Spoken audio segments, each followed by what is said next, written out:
Tom Upton was a prominent and well-known character on Deal Beach in the old days, and could always be seen by his beach hut at the top of Brewer Street, where his parrot, Polly, would spend its day swearing at passing people.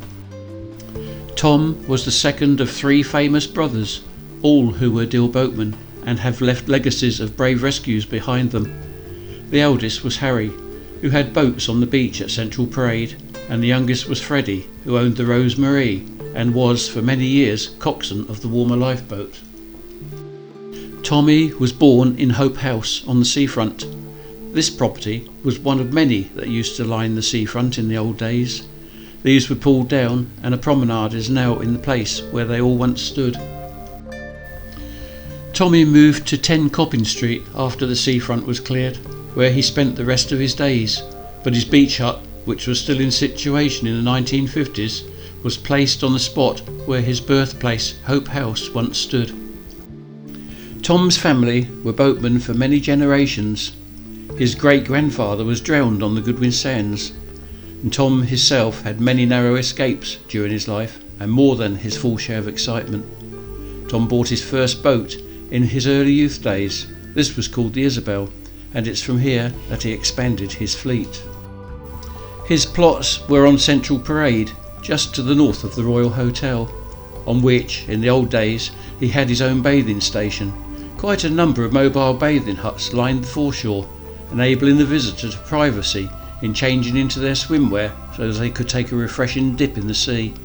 These were slowly depleted until he sold the last one.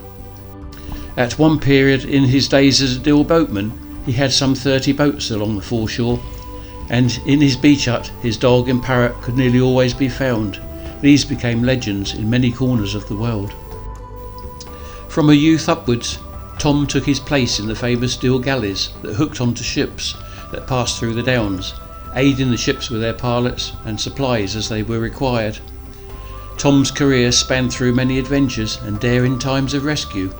During the First World War, he took the job of a pilot and aided many ships up and down the Channel through the notorious run of the Goodwin Sands. He also crewed on the Warmer Lifeboat, of which again many stories could be told. He married a young lady called Anna. She was the only woman to hold a Deal boatman's licence, which was issued in 1929, and she stayed the sole female Deal boatman until 1954. Anna, like Tom, could always be found on the beach, and in my younger days, in the 1950s, was always around Tom's beach hut, where the parrot would be sitting, swearing at everybody.